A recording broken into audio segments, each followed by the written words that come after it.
Good afternoon, everybody, and thank you for joining me for another astonishing session of OLC4O Term 2B, brought to you by WASA Distance Education Center.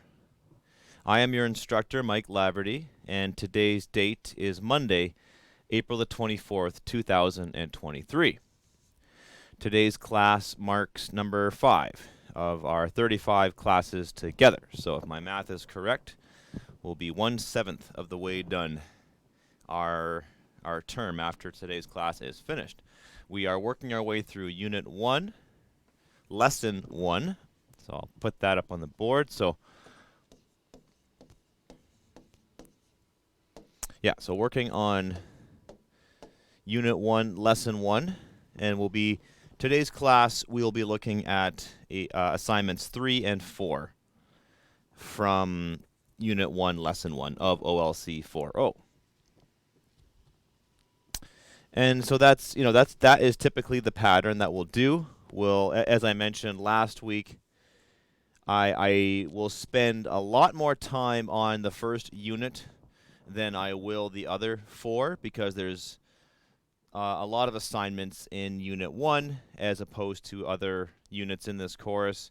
And I feel it's important just to provide students with a lot of background information. So just trying to get you off on the right foot, giving you all the information you need to be successful in this course. So last week we went into detail on introducing the course to students, and then we looked at the first couple of assignments, and we spent a lot of time going over the writing process, which, this is a literacy course, and you'll be doing a lot of reading and writing in this course. So really want you to pay attention to those lessons. You can go back and watch them. I did a couple of live demonstrations for you to show you how to complete the assignments. So that's what I'll be doing going forward. I'll be putting up every assignment in the course and then discussing, how it's written in the unit handout, so all the required elements of that assignment. And then, of course, I'll go beyond that and give you some insights, provide you with some examples, tell you how I would approach the question, that kind of thing. So that's what we're doing in these courses. In these classes. So because you can all refer to the unit handouts yourself and read the assignments, and if you have any questions, you can get back to me. But what I'm trying to do here is to just give you some additional information, give you some ways to get started, to stay motivated, to keep going, and just ensuring that students don't miss some of the required elements, because that's often the difference between, say, getting, a 6 out of 10 or an 8 out of 10.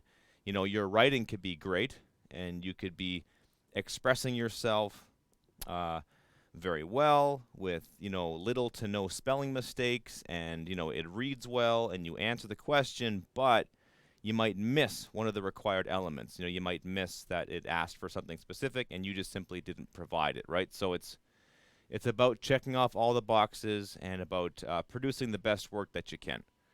So here's some important dates to keep in mind. We are in week 2 of term 2B. This is the last term that's going to have some broadcasts in it. So technically there is a summer term offered by WASA after this term, but that term does not have any classes broadcast in it. There's no teachers delivering lessons, so you're just simply handing in work during that summer term. So we will meet for 9 weeks in total. So we did week 1 last week. Now we're on week 2. We usually meet Monday, Tuesday, Wednesday, Thursday. I checked the schedule. I think Monday, May the 22nd is the only exception to that rule. So that's, of course, the stat holiday. So just keep that in mind. That will be closed on that date. Graduation day is June 15th. And June 9th is the deadline for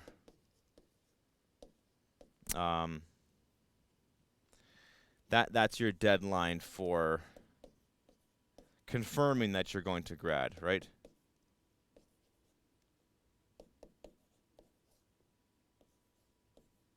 Confirming that you're going to be a graduate. If you're not on pace to graduate in this school year and you think you have another school year to go, then you don't really need to worry about that deadline. But you do need to know that you have to be submitting all of your work to me, before that June 15th date, because that's when I'll be done work, and we'll be unable to mark your assignments. And if you have any questions about these deadlines, please feel free to reach out to me or someone at the WASA building, and I'll put up some contact information in a moment about that. So just really quickly, just to talk about our course schedule. We are still talking about Unit 1, and we will be doing that for the next, we took care of Week 1, and we'll do it for Weeks 2 and 3. Then we'll go on to Unit 2 over Weeks 4 and 5, Unit 3, Weeks 6 and 7, Unit 4, Weeks 8 and 9, and then we'll spend the last classes together preparing for the final exam. So thank you for tuning in. If you're listening on the airwaves on 91.9 FM, broadcast out of our office in Sulakota and picked up by Northern Communities, or maybe on Bell ExpressVu, channel 972. We do broadcast live Monday, Tuesday, Wednesday, and Thursday from 1 p.m. to 1:50 p.m. Central Standard Time. And during that time, you can phone into the studio at toll-free at 1-800-465-7144, or locally at 1-807-737-4017. And you can also participate through Zoom live. So if you go to zoom.us and click the join button, enter the meeting ID. There's no password, but you must enter the meeting ID, and mine is 417-6699-799. And if you can't watch us live, the next best thing is to go to youtube.com and to search for Laverty space WASA. You'll find my YouTube channel, and from there you can go to the OLC4O playlist. I did broadcast this class in term 1B, so I have 36 classes you can go and watch from that term, especially if you want to jump ahead. If you're already done with Unit 1 or you're on Unit 2 or one of the later units, you can go and check out my lessons there. But throughout the course of this term, I will be going over them again. So if you want to watch live, you can watch live. But, of course, if you're looking for instructions on a specific assignment, you can jump ahead and go to one of those videos. I do my best to include the assignment that we're working on either in the description of the video or in the title of the video, so you can find out which one you're looking for. And the YouTube channel is divided into playlists that are set up by unit. Okay, you can reach out to me directly at mlaverty@nnecschools.org. That's mlaverty@nnecschools.org. Find me on Facebook, Laverty WASA. Or phone the WASA building here in Sulakota at 1-807-737-1488 or 1-800-667-3703. So you need to make contact with your teacher right away so we can establish a means of communication. And I ask that you read the study guide, Unit 1, and have a look. Start reading the first chapters of our novel, Jimmy Comes Home. We'll start talking about that novel shortly, but first we got to work through Unit 1, Lesson 1. So here's today's lesson. We will look at the words of the day. We will have a look at punctuation. We'll look at colons today. We'll look at a headline. We'll review our parts of speech with an emphasis on adjectives. And then we'll look at Lesson 1, Assignments 3 and 4. Your learning goals for today are to learn how to use a colon, to learn how to use adjectives, and to take notes as we review Assignments 3 and 4 from Unit 1, Lesson 1. And here's your success criteria. Here's what I'm hoping you will achieve. Here's what you can do after watching this class. I am hoping that you can practice using colons and adjectives in your writing assignments. So I'm going to introduce different forms of punctuation, different parts of speech, different parts, different grammar concepts, and just try to provide you with examples and specific ways that you can learn from and then use in your own writing, because that's what you're doing here. So I'm trying to give you the why. You know, why we're learning these things. I want you to incorporate them in your writing.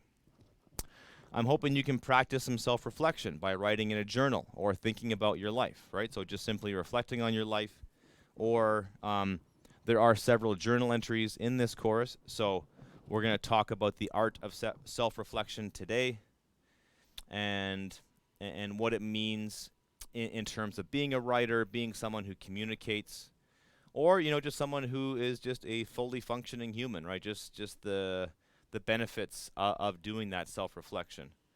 And I'm hoping you can use the steps outlined in today's lesson to complete assignments 3 and 4 from Unit 1, Lesson 1. So let's jump right in with our words of the day. We're talking about the 7 grandfather teachings. So Gwekwa Diziwin. So again, I'm hoping I'm pronouncing that right. Also known in English as honesty. Honesty in facing a situation is to be brave. Here's a further explanation provided to us by 7 Generations Education Institute. Gwekwa Diziwin is to live correctly and with virtue, commonly referred to as honesty. So Gwaawak is correctly, straightly, and rightly. Dizi is he or she lives, and win is a way it is done. So living correctly, living rightly. It's represented by either the raven or the sabe or the Sasquatch. They both understand who they are and how to walk in their life.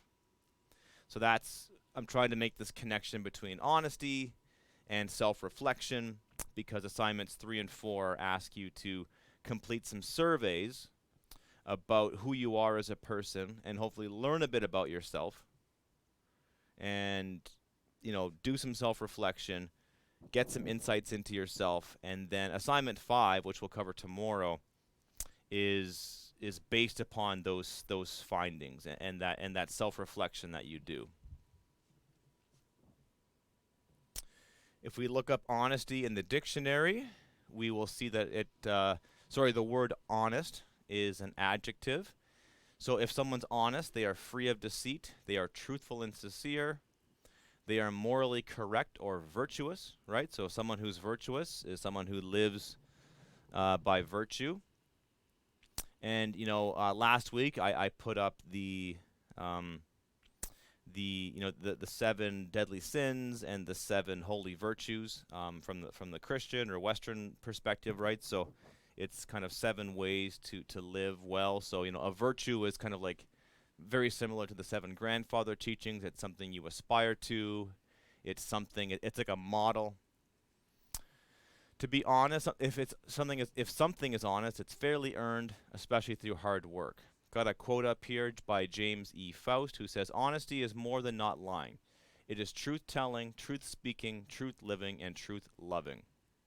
The Romans worshipped a god named Anos, who was the personification of honor, particularly military honor. So the word honest and honor have a close connection. They're related. They have a similar root. So I like this idea of truth living, right? So to live a true life. And again, I think a lot of these things, these virtues and these 7 grandfather teachings, I'm not an expert on the 7 grandfather teachings, and I wouldn't pretend to be one, but my interpretation of them is exactly that they're things you aspire to, and you shouldn't expect yourself to live all 7 of them every day in, day out, perfectly. We're humans. We're not perfect. We're gonna make mistakes, but they're just there to remind us what we could be doing or what we should be doing. They're just sort of, they're things to shoot for, to aspire to do. And we can't be too hard on ourselves. We need to honor ourselves and know that we can make mistakes, and to know that we can do better, and we can grow from our mistakes, and we can learn from them, and not to be defined by our past, but to instead learn from it, and to hopefully build a better future. Okay, so with that being said, we're on to today's punctuation. So the colon is, of course, it's two dots or two periods, one on top of the other. So not to be confused with the semicolon, which is a dot and a an apostrophe mark, almost looks like a lowercase j. Semi means part, right? So it's part of a colon. It's almost a colon, that kind of thing, right? So we will explain the semicolon later, but for now we're just doing the colon. These punctuation marks are used to introduce lists, ideas, texts. They give emphasis. They present dialogue. The colon tells the reader, for example, or as follows, or thus, or simply, here it is. So here's an example. The mechanic gave us two options to fix the car, colon. Have it ready overnight for $200 or wait until the next week for $100. Right? So that colon there, it sets up the two options, right?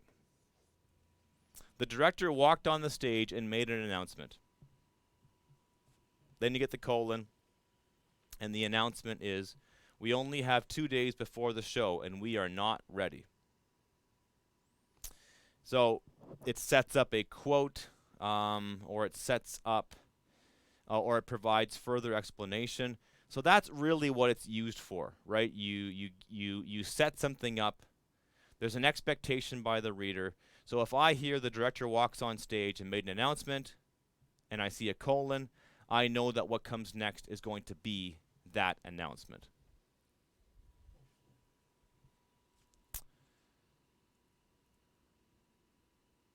Colons are also used to join two independent clauses that are directly related.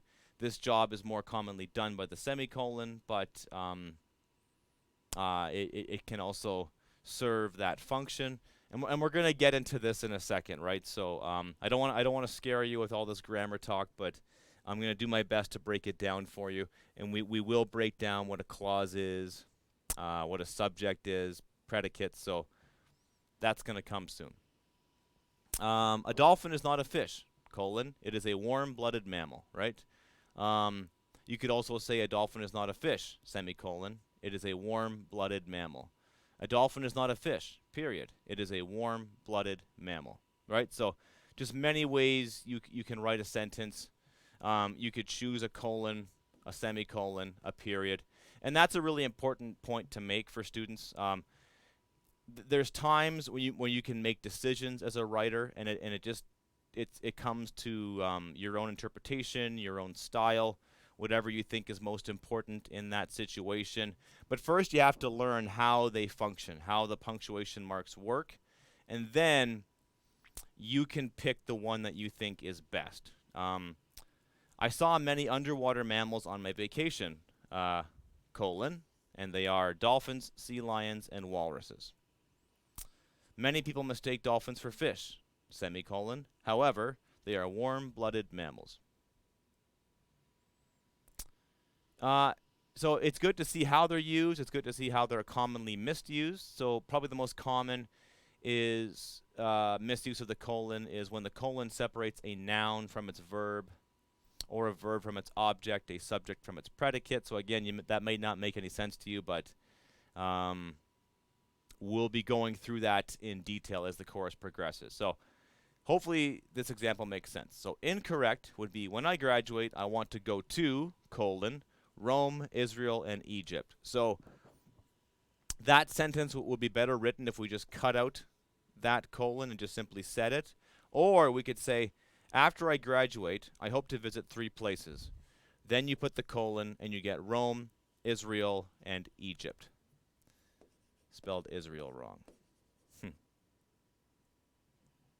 So I'm hoping that that makes sense. So the main way that you use a colon is to introduce an idea, and everything before the colon should be a complete sentence. It could be something that stands alone as a complete sentence. The things that come after don't have to be a complete sentence. It could just simply be a list or, a description of something. So here's our article of the day. It's from the Harvard Business Review. It's titled, "Don't Underestimate the Power of Self-Reflection," written by James R. Bailey and Scheherazade Rehman. Hopefully I'm pronouncing that right. Published last year, March 4th, 2022. Research shows the habit of reflection can separate extraordinary professionals from mediocre ones. But how do you sort which experiences are most significant for your development? Okay, so I'll read a bit of this article. Actually, before we do that, we'll look at the headline. So, don't underestimate the power of self-reflection. Have a quick review of our 9 parts of speech. So, do is a verb. It's one of the most basic verbs. So do is a verb. Not is an adverb. So adverbs modify. They modify verbs. In this case, it's the word not is modifying the word do. So do not. So instead of saying do underestimate the power of self-reflection, it's do not underestimate the power of self-reflection. Underestimate is something you can do, so it's a verb. The word the is an article. There's 3 articles in the English language. They are a, an, and the. Don't underestimate the power. Power is a noun. Power could also be a verb, like, I powered on the machine, but in this case it's a thing. Of is a preposition. Prepositions give us relationships between things, so in this case it's the power of self-reflection. And self-reflection is a thing. Self-reflection is also something you could do.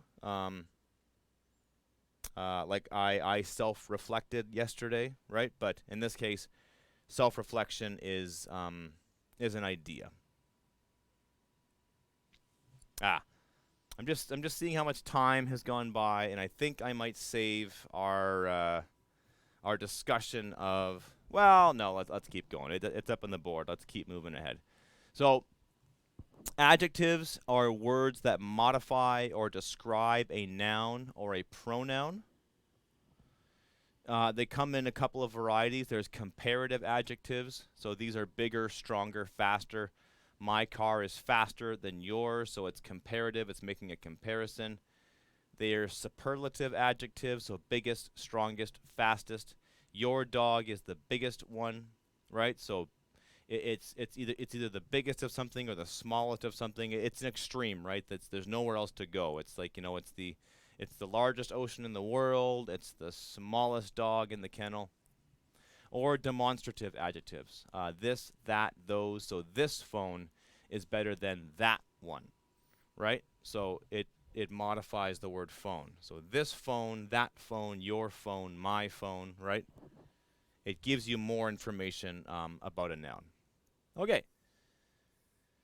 So I'm going to read a bit of read a bit of that article, and then we'll talk about it and just see what we can learn from it, how we can use it in our writing.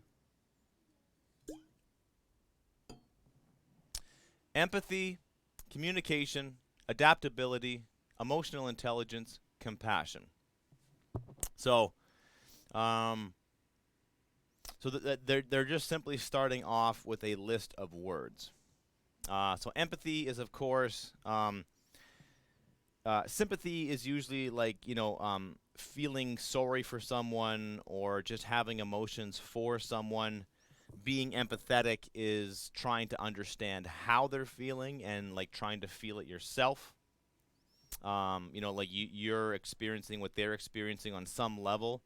So to empathize with someone, that's what that means. Your emotional intelligence is, how well you understand your emotions, how well you can understand the emotions of others. So, and that's not a complete sentence by a technical definition of what a complete sentence is. So we're gonna jump into that later on this week. We're gonna talk about what it means to write a complete sentence, and I recommend that you do strive to write in complete sentences at all times. Sometimes you can break the rules and get away with them, but as the old saying goes, you need to understand the rules really well before you start breaking them. Okay. These are all skills you need to thrive in the workplace and become a great leader. Time and again, we even hear that these capabilities are the key to making yourself indispensable, right? So, indispensable, someone who can't be getting rid of, someone who's essential, they're needed. Uh, Not just now, but far into the future. Soft skills, after all, are what make us human, and as far as we know, can't be performed well by technologies like artificial intelligence. So that's a good concept to keep in mind. So this concept of soft skills. So hard skills are typically like they're technical skills. It's the ability to operate a piece of machinery, or it's the ability to write a specific kind of document, right? So hard skills are easily taught. They're easy to, like, I guess, see and assess. And soft skills are more like they're harder to teach. And soft skills are being adaptable and having emotional intelligence, and being compassionate, and empathizing with people. And some people have a hard time with calling them soft, because it kind of makes when you call someone soft, right? So when we use soft as an adjective, it can often be synonymous, or it can mean the same as like being weak. But I don't think that it's weak to to care about other people, and to empathize, and to be adaptable. But that's just how the term is, right? So that's just how it's used. So when you see the word soft skills, that's typically what it means. Even so, one competency that is often less talked about is reflection. So in the workplace, we often talk about competencies.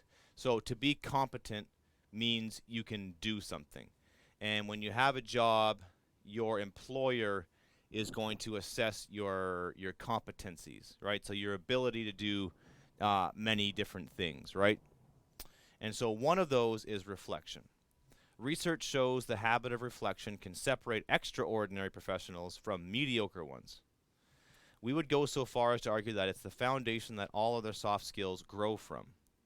The practice itself is about learning, looking back on the day without bias or regret to contemplate your behavior and its consequences.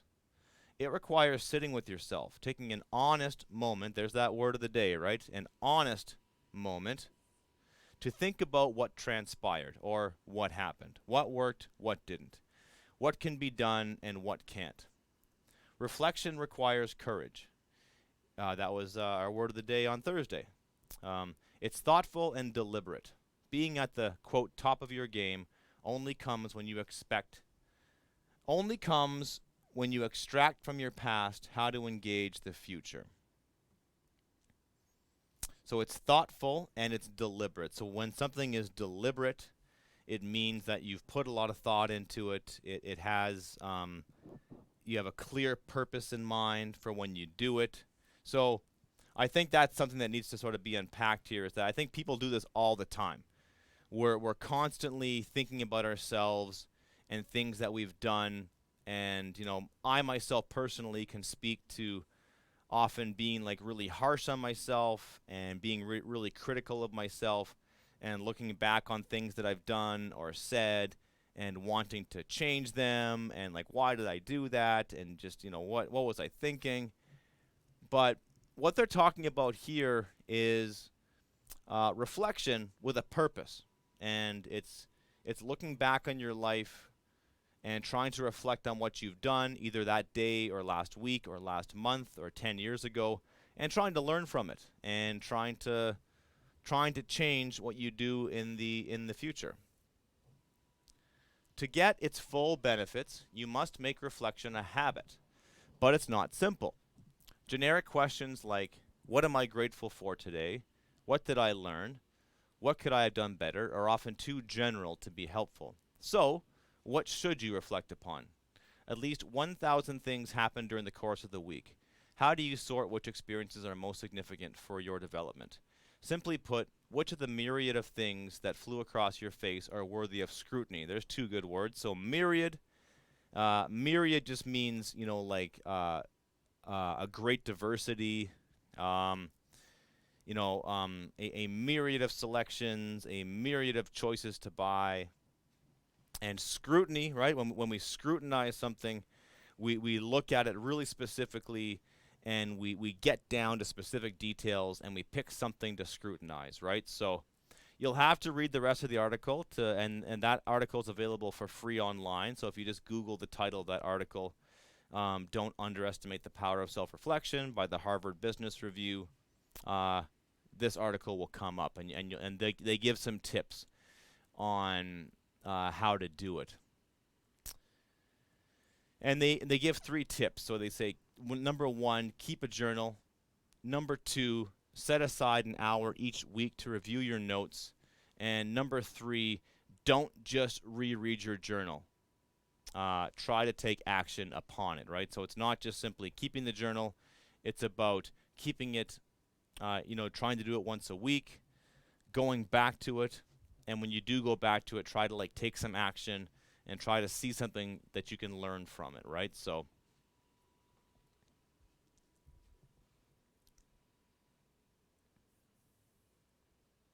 and they also mentioned in that article, what I've been talking about today too, is to not be so hard upon yourself, right? So that's not why we do a journal reflection.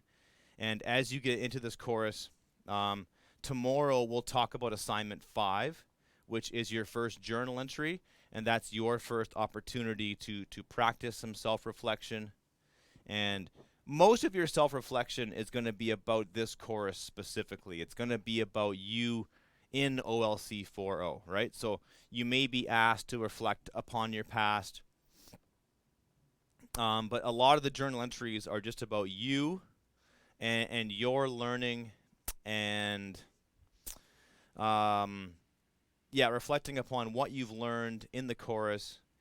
And I think that's what helps with journal writing, right? If you can be specific, if you can write about a specific thing that happened, how it made you feel, I think that it's going to give you the most insights into yourself, right? And it's weird. You'd think that you know yourself better than anybody else, but if you don't write things down, you'll forget them. And I kept a journal when my son was first born, and I wish I would have kept it up, and it's something I really want to do more of. But when I go back and I read those journals, it's fascinating to me, and it's almost like I'm reading the words of somebody else, and there's so much stuff that I forgot, and it's amazing to read about it.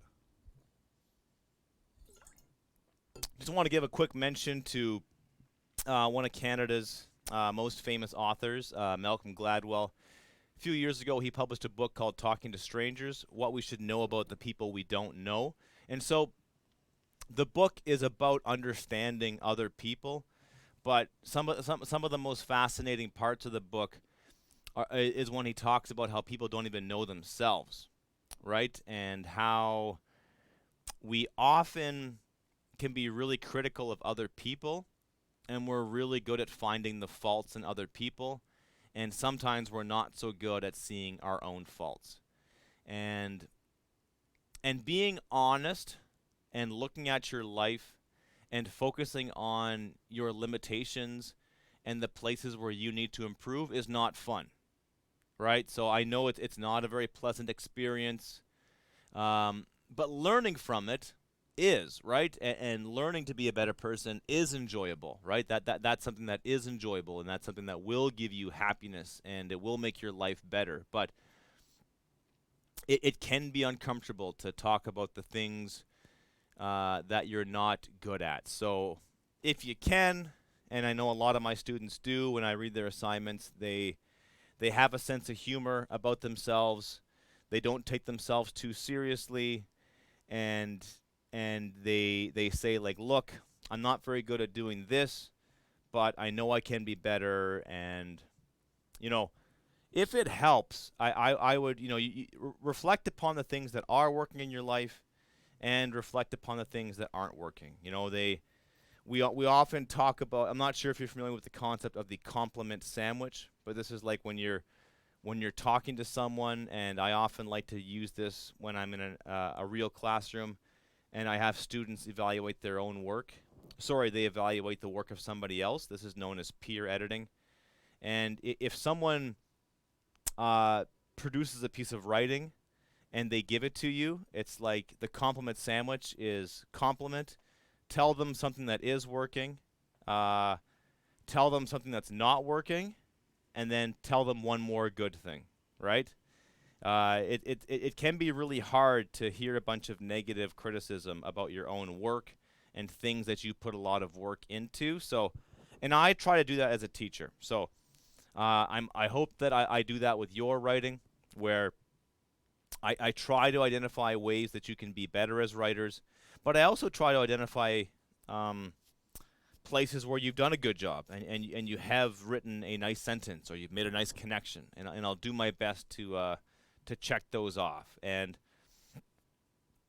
if you get a piece of writing back from me with your assignments in it, and you don't see one of those compliments, then don't necessarily think that I haven't noticed where you've been writing well.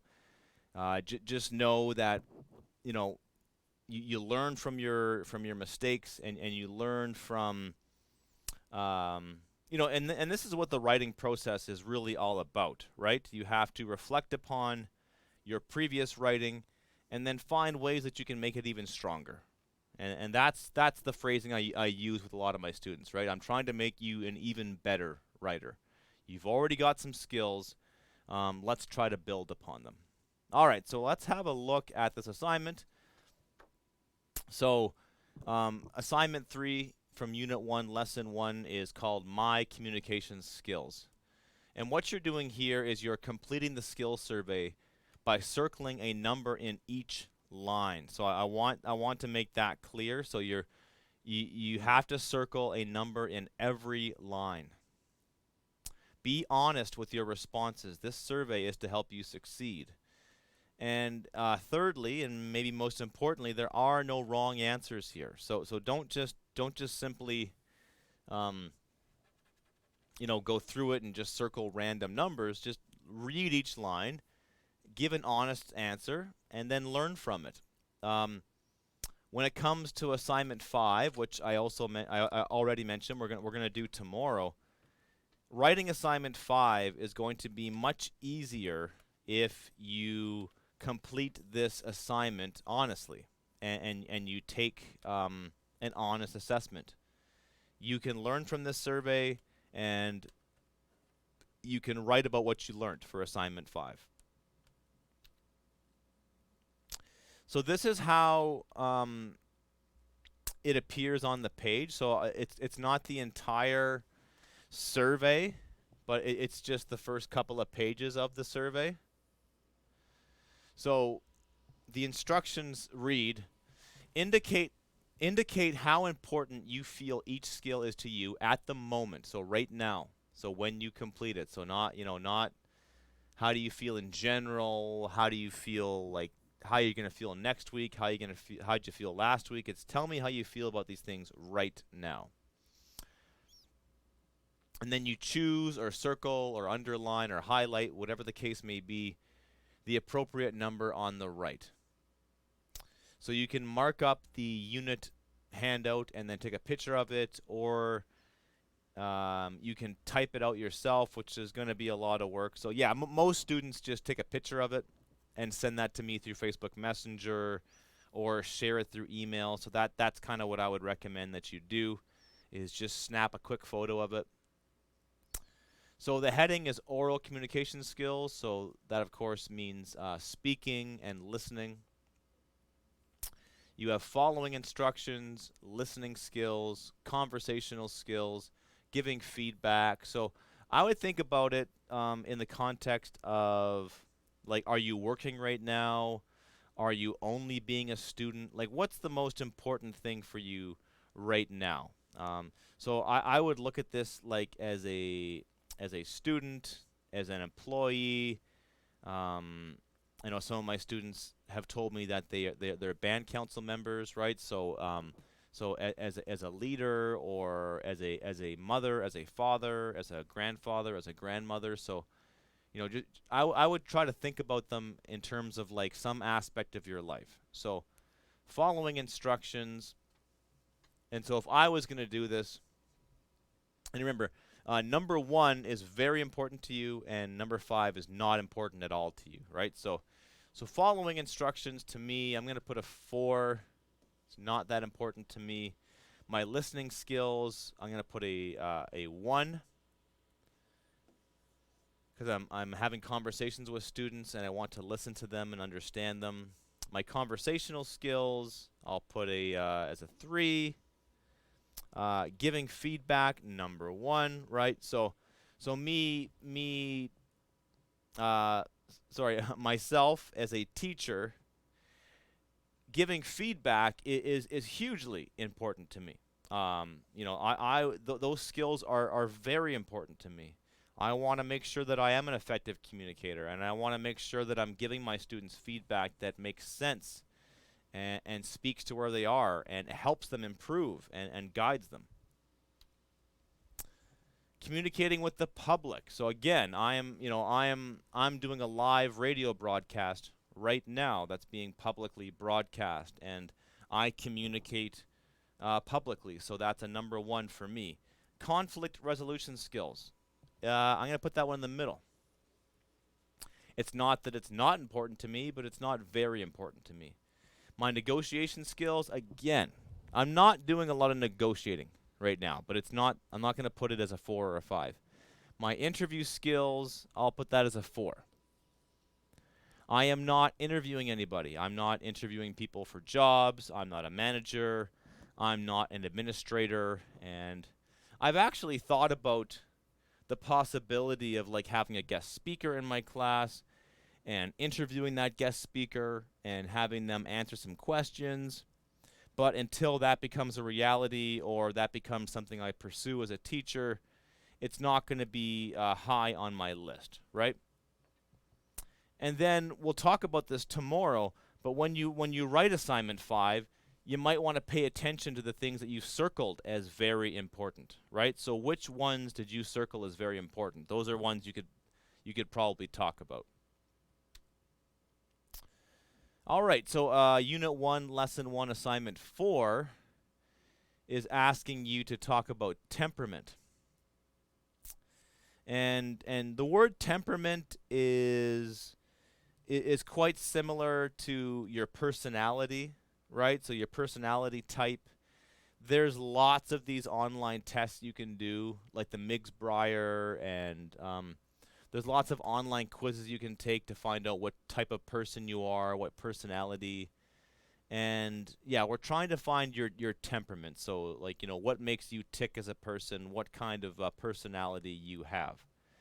Okay, so very important. You need to highlight, circle, or check, or select, somehow tell me the description that describes you most often, right? So, and that's a really important thing to note. It's what kind of a person you are most often, because as we'll see with some of these categories, on any given day, you might lean one direction, you might lean this direction tomorrow, but more often than not, which category would you find yourself in? And you have to do that for every pair of bullet points. So you're going to have 2 choices, and you're going to go down the list, and it's going to be this or that, this or that. Finally, very important, and a lot of students miss this one, is for each category, you have to identify the kind of person you are, right? So there's going to be a general category, and you have to pick one of them. So here's one of the categories that we can do together, and I'll answer it myself, and just show you how I went through it. And I encourage you to do this yourself. When you answer these questions, I would like you to take your time as you fill out this survey and really think about these options, because that's what's going to make writing assignment 5 much easier. You're going to understand, and if you can, I would recommend that you maybe keep some notes, and maybe it might each one of these selections should lead you to think about your life, and each one is like an opportunity, right, to practice self-reflection. So if you rush through it and just go bam, bam, bam, bam, bam, you're not going to learn much, and it's not going to be a very useful exercise. But if you take your time and use every question as a chance to think about your life, it'll be a very useful thing to do, and it'll help you complete assignment 5. So what kind of information do you naturally notice and remember? So that's the question. And so we have sensors on the left, and we have intuitives on the right. So are you a sensor or are you an intuitive more often than not? And so the first one is, do you focus on details and specifics, or do you focus on the big picture and possibilities? So do you focus on the nitty-gritty, the details, the small stuff, or do you naturally focus on the big picture and the possibilities? So that one's kind of hard for me. So I would I think I would focus on the big picture and the possibilities. So I would sort of check myself over here. The second category, do you admire practical solutions or do you admire creative ideas? And it's like, I do admire practical solutions and I do admire creative ideas, but I would go with with the creative ideas. Do you notice details and remember facts? Do you notice anything new or different? And this one I might go for noticing what's new or different. Are you pragmatic? So someone who's pragmatic, they see what is. Or are you inventive? Do you see what could be? And I don't know. I might be pragmatic more than I am inventive. I don't know. Do you live in the here and now, or do you think about future implications? I think I more or less live in the here and now. Do you trust actual experience, or do you trust your gut instincts? That's a good one, right? So, do I trust actual experience, or do I trust gut instincts? I might go for the gut instincts. Do you like to use established skills, or do you prefer to learn new skills? I think I would like to use my established skills. Do you like step-by-step instructions, or do you like to figure things out for themselves? I do enjoy figuring things out for myself, but I like the step-by-step instructions. Do you work at a steady pace, or do you work in bursts of energy? And I think that I work in bursts of energy. Let's see, we got 1, 2, 3, 4, 5, 6, 7, 8, 9. Yeah, so I think on purpose, when they developed this type of questioning, this type of a survey, it's an odd number, so you can't have equal on both sides. So if you look at my results, I've got 4 in the sensor category, and I've got 5 in the intuitive category. So you'll notice that I've checked off one option, right? Either this or that. And then I checked off the option that made the most sense to me. And then, this adds up to 4. This side adds up to 5. So the intuitive side wins. So I would say that I am naturally, I am more of an intuitive than I am a sensor. But I do identify with a lot on both sides, right? So it's close, but I would circle that intuitive box, right? And And when we get to tomorrow's class, and maybe just briefly, I'll put that assignment up on the board. You will be relying upon the survey, your results to talk about yourself, right?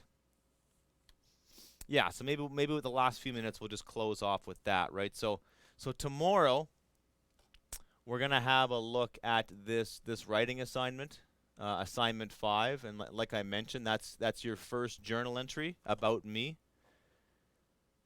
and it's a half page of writing about the type of person you are. It's going to be about 100 to 250 words. You produce a rough copy and you produce a final copy.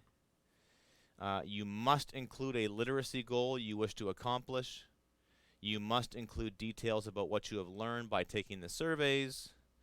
You may reference the 7 grandfather teachings, and you may include other relevant information as well. So tomorrow we'll go into detail about this assignment, but you've got to pull some details about what you learned by taking the survey. So if I was doing this, I would talk about my oral communication skills, for example, and how it's important for me to communicate to the public, to be a better speaker, right? And that would be one of my literacy skills.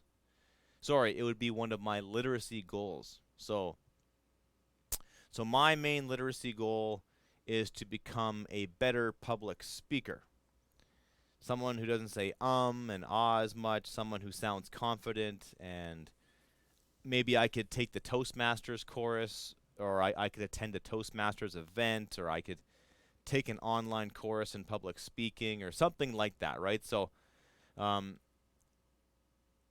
you could your literacy skill could come right out of assignment 3, right? So you can pick one of these communication skills, like conversational skills or public communications or negotiation or interview skills. So pick one of those skills and explain, why you want to get better at it, and then, or maybe just talk about the kind of person you are, right? So,